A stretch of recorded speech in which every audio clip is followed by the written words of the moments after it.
안녕하세요. 뉴스마켓의 최혜린입니다. 오늘 드디어 빨리 출발했었던 시장의 대표 주도주 자동차가 좀 쉬고 있는데요. 그런 거 치고는 시장이 많이 안 빠지고 있습니다. 혹은 버텨주고 있습니다. 중국이 오늘은 시장의 큰 모멘텀이 되고 있는 모습인데 중국장도 많이 오르진 않고 있지만 지표가 어제 오늘 좋게 나왔거든요. 중국의 지표 잠시 후에 챙겨드리겠고요. 8월 마지막 거래를 하락장으로 마친 뉴욕 증시 마감부터 챙겨드립니다. 자, 9월 변동성의 큰 이벤트 달을 앞두고 뉴욕 증시 8월 마지막 거래 하락세로 마쳤군요. 다우가 0.2, S&P 500이 0.3, 나스닥이 0.8% 정도 하락했습니다. 잠깐 월봉을 좀 봐야 될 텐데요. 8월 한 달을 어떻게 마무리 지었는가? 제 컴퓨터가 오늘 조금 느린데 참고 부탁드리겠고 이것이 이제 다우의 월봉이 되겠습니다. 자, 조금 늘려서 볼까요? 한 달 동안 4.45%나 급락했군요. 15,500선에서 14,800선까지 밀렸고요. 참고로 S&P 500 지수도 3%대 이렇게 8월 한 달간 밀리면서 2012년 9월 이래 가장 큰 월간 낙폭을 그렸습니다. 사실 지표는 조금 엇갈리게 나왔습니다. 8월달 미국의 소비 지표는 전반적으로 부진한 가운데 시카고 PMI는 전월보다 소폭 개선되는 모습이었는데요. 소비 심리 관련된 두 가지 지표, 일단 개인 소비가 7월달에 별로 증가하지 않았다고 합니다. 예상치가 0.3% 정도 증가였는데 0.1% 늘어나는데 그쳤고요. 또 한 가지 미시간대 소비 심리 지수 확정치가 나왔는데 이거 역시 생각보다 조금 부진했습니다. 때문에 지표가 조금 엇갈렸었고요. 잠시 후에 보여드리겠지만 달러와 향방에도 약간 이렇다 할 뚜렷한 방향성이 나오지 않은 이유를 제공했습니다. 자, 이어서 유럽 증시의 마감 지수 한번 보여드리죠. 8월 마지막 거래일 유럽은 어떻게 마쳤는가? 네, 1% 이상씩 꽤나 많이 밀렸군요. 독일이 1% 이상, 영국도 1%가량, 프랑스가 1.3%나 밀리면서 4,000포인트를 내주고 말았습니다. 네, 이렇게 지표가 좋아졌는데도 불구하고 유럽은 왜 빠졌을까요? 바로 에너지주 중심으로 약세가 두드러지게 나타났기 때문인데요. 사실 시리아 관련해서 유럽은 좀 맞닿아 있습니다. 종가가 형성된 것이요. 시리아 문제가 존 케리 미 국무장관의 발언 이전에 이제 유럽 증시가 사실 끝이 났었는데 영국의 군사 제재안이 사실상 부결됐다라는 소식이 들려오면서 이러면 시리아하고 전쟁 안 벌어지는 건가? 좀 연기되나? 이러면서 에너지주 관련주가 주춤하면서 이것이 독일, 프랑스, 영국 증시를 하락으로 이끌었다는 분석인데요. 그 뒤에 이제 시리아에 관련된 업데이트된 뉴스가 계속해서 나왔죠. 존 케리 미 국무장관은요, 시리아가 화학무기를 사용한 것이 증거로서 자명하게 밝혀졌다라면서 우리 미국은 독자적인 스케줄대로 이제 행동에 나서겠다라고 얘기를 했습니다만 가장 최근 뉴스를 시리아 관련해서 좀 살펴보면요. 오바마 대통령이 결국에는 의회 승인을 받고 결정하겠다라고 한 발 물러섰습니다. 결정권은 의회에 있는데 의회 개회는 바로 다음 주 월요일 이렇게 예정이 되어 있습니다. 그때까지는 일단 시리아 관련해서는 좀 시간을 벌고 있는 국면이다라고 해야겠습니다. 자, 이어서 이제 중국과 일본 볼 텐데요. 잠깐 간단하게 일본 보고요. 문제 화제 중심 중국 보도록 하겠습니다. 자, 니케이 225 지수가요. 지난주 금요일 날 꽤 많은 지표가 쏟아졌었는데 산업 생산이 부진해서 약간 빠졌었지만 소비자 물가는 상당히 좋았죠. 일단 오늘 모습부터 보여드립니다. 자, 일본 니케이 225 지수의 모습인데 13,500선 정도에 걸쳐 있습니다. 오늘 1% 가까운 반등을 일단 주고 있는데요. 일본의 소비자 물가 지수가 얼마나 좋았는가. 사실 금요일 날 이 지표는 좋았었는데 조금 빠진 감이 없잖아 있거든요. 약 5년 가까이의 가장 큰 폭의 물가 상승세가 나왔고요. 14개월 만에 물가가 반등했습니다. 아베노믹스의 효과다 이런 분석까지 찬사를 받고 있는데요. 일본은 잃어버린 10년이라고 하죠. 디플레이션을 타개하기 위해서 그동안 많은 노력을 기울여왔었는데 아베노믹스가 슬슬 물가로 효과를 보이고 있다 이런 분석이 있습니다. 일단 일본은 오늘 1% 가까운 강한 반등을 보여주고 있고요. 이어서 중국 상해종합지수 한번 볼까요? 지표가 어제도 발표됐고 오늘 장중에도 이미 발표가 된 상황. 그렇지만 일본과는 달리 하락하고 있네요. 0.5% 정도 밀립니다. 2089선, 2100선 정도 계속 머물고 있었는데 오늘 약간 아래쪽으로 빠진다는 느낌 2090선까지 열어주고 있습니다. 중국의 PMI 지표가 나왔는데요. 두 가지 지표 한번 챙겨드리겠습니다. 사실 어제 나온 거는요. 중국의 국가통계국이 집계한 8월 제조 PMI였었는데 51 나왔죠. 두 달 연속 상승세고요. 16개월 내 가장 좋은 성적이었습니다.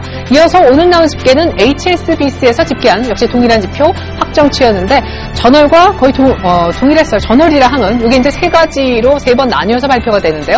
잠정치 즉 예비치와 동일한 50.1을 기록했습니다. 결국 이제 변함이 없었었고요. 가장 중요한 것은 50을 역시 넘겼다라는 것입니다. 지난번에 50을 처음 넘기는, 이제 지난번하고 이번에 HSBC 집계는 똑같았었는데 처음 넘길 때 시장이 굉장히 환호를 보냈었죠. 근데 이번에 확정치 역시 50을 그대로 유지하는 지표가 나오면서 중국은 이제 국가통계국에서 잡은 지표나 HSBC 지표나 별로 괴리차가 줄어들면서 중국 제조 PMI 반등으로 인해서 경기 성장, 그러니까 둔화에 대한 우려가 점차 줄어드는 것이 지표로, 숫자로 확인이 되고 있습니다만 오늘 일단 중국장을 살짝 눌리고 갑니다.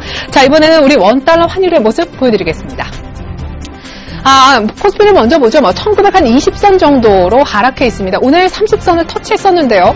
상승폭이 약간 줄다가 결국에는 하락 전환하고 말았습니다. 제 옷 색깔이 문제였을까요? 분봉 보시죠.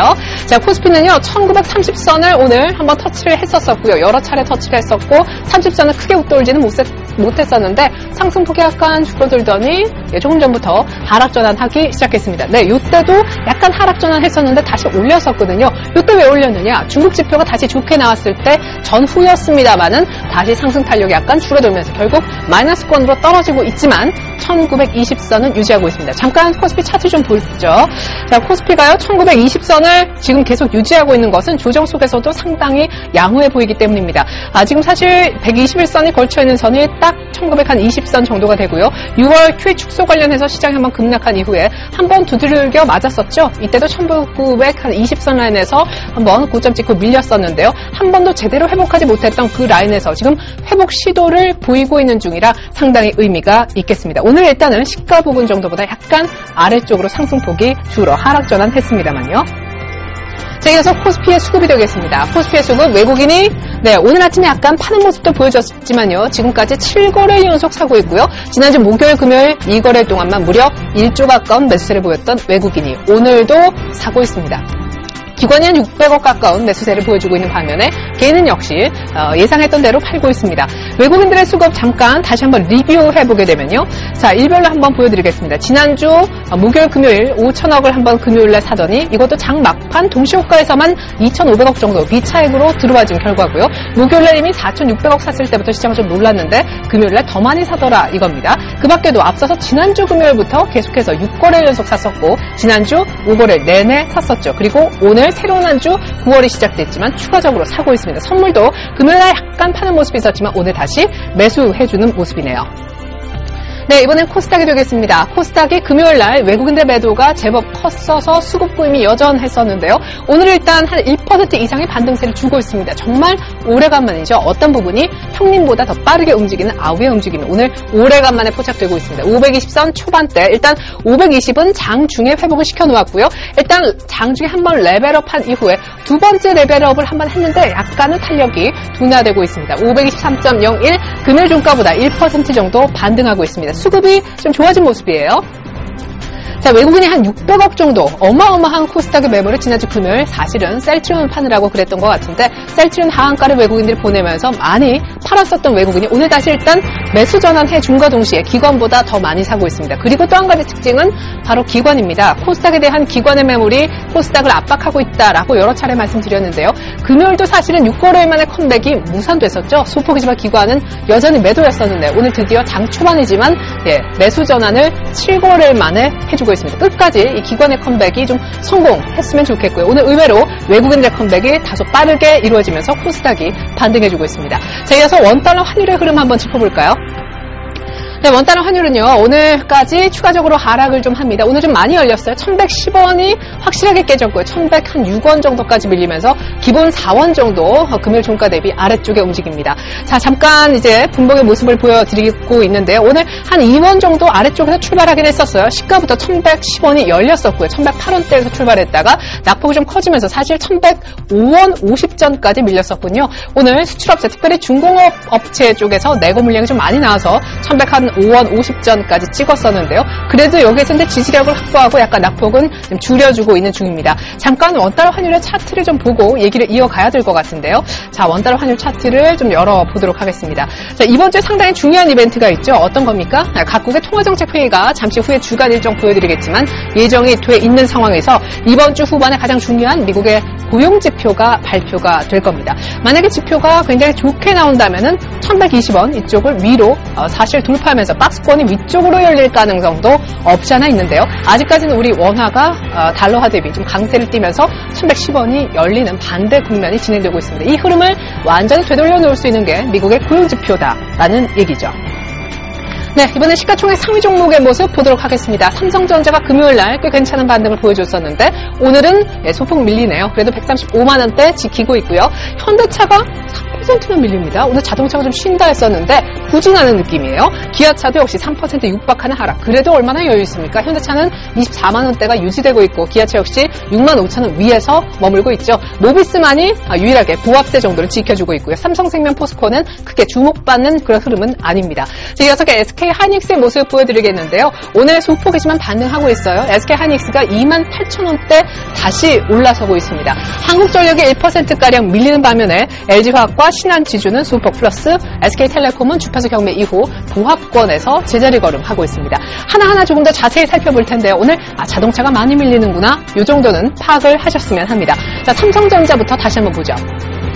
자, 삼성전자가 지금 0.7% 정도 오늘 하루만 만원이 밀리면서 135만 8천원 하고 있는데 135만 2천원이 오늘 저가였었습니다. 삼성전자 차트 한번 열어볼까요? 자, 전문가들이 삼성전자에 관한 조언을 할 때 가장 중요하게 보는 라인이 모두 공통적이었습니다. 바로 135만 원이 그 중요한 라인이라는 건데 소위 생명선이다 이런 분석도 있었습니다. 삼성전자의 135만 원 기억해 주셨으면 좋겠고요. 조정받아도 지켜야 되는 선이 135만 원이라는 거 기억해 주시면 좋겠습니다.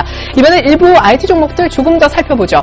SK하이닉스가 되겠습니다. SK하이닉스도요. 오늘 한 28,000원대 다시 한번 들어가고 있는데 얼마 전에 SK하이닉스는 요 29,000원대를 맞고 내려갔었죠. 의외로 여기서 밀리면서 많은 분들의 실망을 안겼던 SK하이닉스인데요. 이번 주에 다시 한번 3만원대, 요 29,000원대 매물을 넘어서 3만원대 회복을 이번 파동에서 해줄 수 있을지가 관건이라고 합니다. 일단 내년 D램 공급 부족이 오늘 오른다. 이런 해석도 따라오고 있는 SK하이닉스고요. 같이 좀 지켜보실 것이 LG 디스플레이입니다. 전문가들이 같이 얘기하는 것이 SK하이닉스도 보겠지만 LG 디스플레이는 먼저 좀 견조한 흐름을 계속 보여줬었는데 계속 윗꼬리가 지금 좀 달리고 있잖아요. 역시 주가는 좀 상태가 비슷하죠. SK하이닉스, LG 디스플레이 모두 다 3만원대를 좀 강하게 넘어가는 이런 윗꼬리 말고요. 강한 양봉의 출현이 LG 디스플레이도 필요한 시점이다라는 언급이 있었습니다. 나머지 IT주 조금 더 보면요. 삼성 SDI가 오늘까지도 밀리죠. 삼성 SDI 17만원 뭐 이렇게 갔었는데 오늘도 더 밀립니다. 사실 금요일 날은 급락했었고요. 왜입니까? JP모건이 삼성전자를 옛날에 한번 부정적 리포트를 내서 급락을 시킨 바 있는데 2차 전지로 잘 나가던 SDI에 대해서도 연내 테슬라와 부품 공급 계약은 좀 어렵겠다라는 부정적 리포트를 내서 금요일 날 급락을 시켰고요. 오늘까지 추가적인 하락이 나오고 있습니다만 16만 7천원 정도는 유지하고 있습니다. 아직까지 이평선으로 봤을 때 여유는 조금 16만 5천원 안 깨면 있는 상황이라 하겠습니다. LG전자는 오늘 1% 정도 반등을 주는군요. 자, 이번엔 IT 부품주를 한번 보겠습니다. 삼성전자가 살아나고 SK하이닉스, LG 디스플레이가 조금 괜찮은 모습인데 부품주까지 온기가 들어가나 하고 보니까요. 4%대 오르는 건 그 방수폰에 대한 성장성 기대로 오늘 오르고 있는 우전한 한 단 정도이고요. 최근에 수급이 개선되어 있는 솔브레인과 시리콘웍스가 오늘 1%대 중후반 정도의 상승세. 나머지 종목도 많게는 플렉스컴이 3%가량 오르면서 IT 부품주도 이제 슬슬 좀 시작을 하고 있는데요. 보여지는 종목 가운데 이 두 종목은 조금 다릅니다. 제가 수급이 개선되고 있다고 말씀드렸는데요. 솔브레인과 실리콘웍스는 차트만 좀 열어 보여드리겠습니다. 자, 이것이 바로 솔브레인 차트가 되겠습니다. 한번 크게 거래가 실리면서 급등을 한번 7%대 했었었고요. 오늘 약간 윗꼬리로 밀립니다만 오늘까지 상승세가 반등이 연속적으로 나오고 있는 것이 솔브레인 차트고요. 또 한 가지는요. 바로 실리콘웍스입니다. 한 6거래일 연속 정도 지금 쌍끌이 매수를 받고 있는데 이렇게 거의 쌍바닥을 지지하고요. 한 포바닥 정도 되겠네요. 확실하게 2만원대 바닥을 확인한 다음 지금 올라와서 박스권 상단에서 약간 머뭇거리고 있는데 여기만 뚫어주면 실리콘웍스도 추가적인 반등이 가능하겠다는 분석이 있었습니다. 네, 이번엔 통신주입니다. LTE 주파수 경쟁. 이제 확실하게 결론이 났죠. 황금 주파수를 가져간 KT 정도가 오늘 급등세를 조금 보여주고 있었었는데 KT도 상승폭이 많이 줄었습니다. 유일하게 재밌는 것은요. SK텔레콤은 그냥 강보합 정도인데 크게 밀리는 것이 LG U+다라는 얘기입니다. 지금 LG U+ 잠깐 보시면요. 매도 창구 쪽에 외국인들이 조금 보이는 그런 모습이 나오고 있기도 한데요. 매수 창구에는 또 골드만삭스 모습도 있습니다만 일단 한 5% 가까운 급락이 의외로 LG U+에서 나오고 있습니다. 사실 주파수 관련해서는요. 차기로 원했던, 두 번째로 원했던 주파수를 LG U+는 조금은 그래도 저렴한 가격에 받아갔었는데 일단 주가는 오늘 크게 밀리고 있다는 사실 말씀을 좀 드려보겠습니다. 자, 이번에는요. KT에 관련한 계열사에 매각될 수도 있다 이런 기대감 때문에 오늘 크게 올랐던 우리 파이낸셜도 한번 볼 텐데 오늘 참고로 한국가스공사도 역시 급등하고 있고요. 우리 파이낸셜이 KT의 캐피털 쪽에 매각될 수도 있다 이런 기대감이 있습니다. 지금 우리금융은 계열사별로 쪼개서 매각을 진행하고 있잖아요. KT 쪽에 팔리게 되면 시너지 효과가 클 거다 급등을 했었었는데 오늘 거의 상한가 갈 뻔했다가 이것 보세요. 고가가 24,000원대 중후반이었다가 지금 저가로 밀리면서 심지어 하락 전환까지 돼서 빠르게 뉴스에 매물이 나오고 있는 중입니다. 자, 이번에는요. 자동차주 아까 많이 밀린다고 말씀드렸는데 얼마나 종목별로 밀리는지 더 자세하게 보죠. 자, 현대차의 낙폭이 3%대로 들어가고요. 충분히 아마 저가에서 매매한 특별히 외국인들은 많은 수익을 이미 본 자리일 겁니다. 자, 그리고 모비스는 그나마 선전하고 있다까지 말씀드렸는데 자, 2분기 어닝 서프라이즈를 내고 금요일에 급등했다가 사실 한 4% 정도밖에 못 올랐었어요. 차익 매물이 꽤 많이 나왔었는데 한일이화는 그렇지만 차곡차곡 추가 상승을 하고 있고요. 성화하이텍도 지난 한 주 기관이 가장 많이 산 코스닥 종목 1위였었는데 오늘 약간은 눌리고 있습니다. 현대글로비스가 좀 쉬었다가 오늘 2%대 반등 주고요. 나머지 부품주 조금 더 보겠습니다. 만도는 그렇지만 2% 오르는 반면 SL, 세종공업, 화신 등에는 매물이 조금 나오고 있네요. 자, 효성과 남선 알미늄을 자동차 관련주로 오늘 집어넣은 것은 효성 쪽에서 지금 조회 공시를 받았습니다. 이 사이에 자동차 업체 인수할 수도 있다 이런 설이 지금 돌았기 때문에요. 사실이냐 거래소가 효성 측한테 지금 질문을 한 그런 상황이 되겠고요. 약간 플러스를 내고 있습니다. 그리고 남선 알미늄의 경우에는요. 역시 자동차 사업부를 분할할 수도 있다. 요거 분할설 얘기 나오면서 오늘 약간은 밀리고 있는데 자동차 관련된 종목으로 효성과 남선 알미늄도 약간 엮일 수 있는 여지 때문에 오늘 좀 준비를 해봤습니다. 자, 이번엔 건설주 한번 볼까요? 오늘 의외로 건설주가 좀 아침에 강한 모습이었는데요. 특별히 GS건설이 4%대로 급등합니다. 이제 올라올 만큼 바닥권에서 빠르게 이동평균선까지 올라오는 그런 모습이고요. 대림산업, 현대산업이 2%대 상승, 두산건설도 오늘 110억대 중앙대하고 수주 계약을 맺었다는 좋은 소식이 들려오면서 3%대 작은 종목이지만 또 많이 오르고 있습니다. 특별히 현대산업은 단타용으로 상당히 적합하다라는 오늘 샘플러스 전문가의 추천도 있었었는데 현대산업 같은 건설주 종목도 눈여겨보시기 바라겠습니다. 의외로 빠른 반등을 건설주에서 나오고 있는 것도 특징입니다. 이밖에 다른 특징주 한번 모아봤는데요. 오늘 섹터별로 본다면 건설주와 함께 운수창고 쪽이 상당히 강한데 현대상선이 그 섹터를 이끌고 있죠. 3% 정도 오르면서 오늘 2만 원가량까지 왔습니다. 현대증권 주식을 담보로 한 교환사채 발행 않겠다라고 한 것이 일단 호재가 된 것 같고요. 네이버도 소폭 오르고 무엇보다 NHN 엔터가 드디어 바닥권에서 사흘 만에 분할 재상장이고 사흘 만에 하한가에서 탈출하고 4%까지 올라옵니다. NHN 엔터는 10만 원대 초반에서 충분히 트레이딩이 가능하다라고 전문가의 말을 대신 전해드린 바 있는데 오늘 드디어 거의 우리 전략에 비슷하게 반등 포인트를 주고 있습니다. OCI는 3천억대 정도 법인세 추징 소식이 있었지만 견고하게 버티는 분위기입니다. STX는요. 최근에 안 좋은 소식 많았었죠. 겨박제 오늘 추가적으로 밀리고요. 코스맥스가 오늘 4%가량 밀리는데 코스맥스 차트 한번 열어보여드리겠습니다.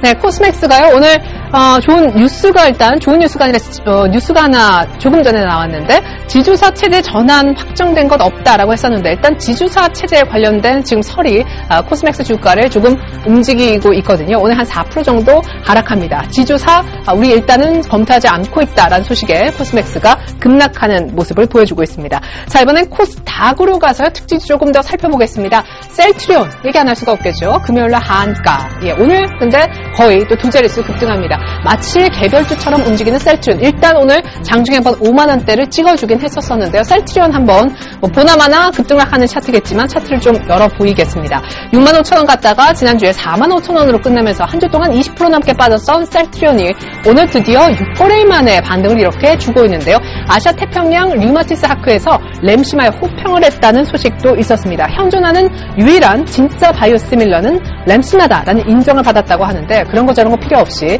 셀트리온은 지난주에 외국인들의 엄청난 매도 속에 오늘 밀렸거든요. 오늘 반등 속에 외국인들의 매수가 다시 잡히는지가 역시 키포인트라 하겠고요. 5만원대 오늘 종가 부근 정도가 사실 빠르게 안착해야 되는 그런 가격대인데요. 오늘 5만원이 회복되는 건지 이러다가 지금 장중에 약간 윗꼬리를 이미 달고 있는데 종가에 또 좀 상승폭이 많이 반납되는지 여부를 살펴볼 필요가 있겠습니다. 이번엔 루멘스입니다. 실적이 좋지 않으면서 금요일날 역시 급락했었는데 오늘 추가로 밀려서 조금 준비했습니다. 루멘스 갖고 계신 분들 우려가 조금 있으실 것 같아서요. 이번에 특별히 엔터가 오늘 코스닥에서 아주 많은 반등을 셀트리온 등 제약주 빼고는 다음으로 많은 상승률을 보여주고 있는데요. SM과 YG엔터 지난주 금요일날 이미 좀 슬금슬금 시작했었죠. 2분기 실적은 안 좋았지만 3, 4분기가 좋다. 하반기에 대한 기대감 오늘 올라오고 있고요. 미디어플렉스가 6%나 급등합니다. CJ-CGV 역시 마찬가지고 예림당 초록뱀도 이슈가 있는데 예림당은 삼성전자하고 같이 손잡고 교육산업에 뛰어든다는 소식이 있었고요. 초록뱀은 오늘 CJ E&M하고 손잡고요. 세트콤을 만든다 그래요. 한 100억대, 110억대 정도 그런 프로그램인데 아주 좋은 수주를 초록뱀은 사실 받은 거죠. CJ E&M이 외주를 준 거고 초록뱀한테 좀 만들어봐라. 세트콤 그런 얘기를 한 거니까요. 자, 미디어플렉스 한번 차트를 열어보겠습니다. 자, 미디어플렉스 뭐 사실 영화 관련주라고도 할 수 있겠고 넓게는 엔터테인먼트 관련주라고도 볼 수 있겠는데요. 자, 한번 급락했다가 네, 요거 이제 셀트리온 차트가 되겠고 조금 시간이 오늘 걸리네요. 자, 미디어플렉스도요, 좀 중요한 가격대가 있습니다. 그 가격대가 바로 지난번 한번 고점이었던 적어도 아무리 보수적으로 봐도 5,000원대 정도인데 이 가격대에서는 또 다시 밀릴 수가 있거든요. 지금 아주 서서히 반등을 주면서 오늘 60일 이평선을 좀 뚫었지만 가격대를 좀 잘 살펴보시면서 매매하셔야겠습니다. 자, 마지막으로 특징이 조금만 더 보고 시장 팁 드려볼게요. 오늘 화신테크는 계열사 매각 이슈가 있는데 상한가 들어갔고요. 동아원은 지금 구속영장 여기 이제 영남제분이 대표한테 이제 신청이 됐다 그래서 5%가량 급락하고 있습니다. 영남제분은 52주 신저가 지금 여대생 청부 살해 사건 관련해서 지금 악재가 있고요. 동아원 같은 경우에는 지금 검찰의 압수수색 소식이 좀 들려왔어요. 일단 전두환 비리 그 비자금 관련해서 역시 전두환의 3남의 장인이 지금 이 동아원을 하고 있는데 동아원도 지금 안 좋은 악재 때문에 같이 급락을 좀 하고 있습니다. 자, 마지막으로 시장 팁 좀 드려볼게요. 시장 팁 이전에 이번 주 주간 일정을 좀 먼저 보여드리겠습니다. 참고로 오늘 제가 지금부터 말씀드릴 주간 일정 및 시장 팁은요. 무국 선생님이 주신 것을 요약한 것입니다. 네, 이번 주에 역시 월초라서 지표가 많이 있지만 중요한 일정만 모아봤습니다. 자, 중국의 8월 HSBC 제조 PMI 확정치가 나왔죠. 의외로 괜찮은 모습, 50일 역시 상회했고요. 내일 밤에는요, 미국의 8월 ISM 제조업 지표가 나옵니다. 언제나 월초에 미국의 ISM 제조업 지표가 나오고요. 5일에 또 중요한 것이 4월을 좀 건너뛰겠습니다. 우리 한국의 2분기 GDP가 중요하겠고, 일본의 통화정책회의가 열립니다. 앞서 제가 물가가 약 한 5년 만에 가장 높은 상승률을 보여서 아베 효과가 나타났다라고 말씀드렸는데, 이렇게 계속 아베노믹스가 효과를 낸다면 지금 같은 부양책을 걷어들일 이유는 없어 보이죠. 자, 이어서 더 중요한 주 후반 일정을 한번 확인해보면요. 계속해서 5일을 보면요. 유럽 쪽에서 22 통화정책회의가 있고요. 한 시장에도 중요한 이벤트겠습니다. G20 정상회담이 5일과 6일 양일간에 걸쳐서 열리게 될 텐데 현재 시리아 문제를 놓고 미국과 러시아 간의 기싸움이 아주 팽팽하게 진행 중입니다. 6일 밤, 그러니까 우리 시각으로 토요일 새벽에 확인하게 될 미국의 8월 실업률과 비농업 부문 고용도 상당히 중요하겠죠. 자, 이어서 그러면 어떤 전략이 필요한지 무국 선생님의 정리본 다시 요약해서 보여드리겠습니다. 자, 지금 미국 또 시리아, 아시아, 신흥국 금융위기 여러 가지 악재가 있지만 중국 모멘텀의 의외로 이 견조한 모습은 지속될 거다라는 분석이 있었고요. 방향성은 다음 주에 나올 거라고 합니다. 왜? 미국의 고용지표가 QE 축소에 힌트를 줄 텐데 그것이 우리 시각으로 토요일 새벽에 나오기 때문에요. 이번 주 금요일장까지는 사실상 영향성이 없을 것이다 라는 얘기입니다. 시장의 방향성은 다음 주에 나올 거고요. 특별히 미국의 고용지표가 중요한 것은 글로벌 자금 흐름을 결정하기 때문이다 라는 얘기가 있었습니다. 무국 선생 개인적인 의견으로는 나쁠수록 약간 원자재 쪽, 중국 쪽에 대한 글로벌 투자 자금의 베팅이 지속되면서 우리한테는 더 유리한 국면이 될 수 있다는 분석도 나왔습니다. 미국의 고용이 좋으면 오히려 미국 본토로 자금이 들어갈 수 있다라고 보고 계십니다. 자, 그러면 어떤 쪽을 우리가 잘 봐야 되는가? 일단 자동차는요. 오늘 이미 이렇게 급락하기 전에 말씀해 주신 거거든요. 오를 만큼 올랐다. 특별히 자동차 사고 싶다면 차라리 부품주 쪽이 낫다고 하셨고요. IT 섹터는 지금 삼성전자가 이끌어 가고 있는데 선순환 장세도 한번 기대해 볼 수 있다 라시면서 SK하이닉스와 LG 디스플레이 3만원 중요성 강조해 주신 바 있습니다. 특별히 바닥권에서 조금 머물고 있는 펀더멘털이 좋은 IT 부품도 역시 자동차 부품과 함께 보시면 좋겠고요. 중국 성장정책 모멘텀에 중국 관련주 소재도 잘 보라. 그리고 만약에 시장이 크게 밀린다면은 현금을 보유하기보다는 차라리 통신 및 유틸리티 등 방어주를 사는 것이 더 낫다고도 강조해 주셨는데 특별히 오늘 KT를 언급해 주신 바 있습니다. 놓치지 말아야 할 것은 KT는 방어주이기도 하지만 배당주이기도 하기 때문에 여러모로 시기적으로도 상당히 매력이 있다는 것이죠. 시장이 여의치 않다라고 했을 경우에는요. 코스피가 한 1920, 30대를 안착하지 못하고 삼성전자도 135만 원에서 무너지게 된다면은 현금화할 것이 아니라 방어주로 일단 피신하자라는 의견 나왔다라는 거 잘 보시면 좋겠습니다. 고용지표는 이번 주 말에 나오고요. 방향성은 다음 주입니다. 성공 투자하십시오. 고맙습니다.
안녕하십니까. 9월 2일 뉴스인마켓입니다.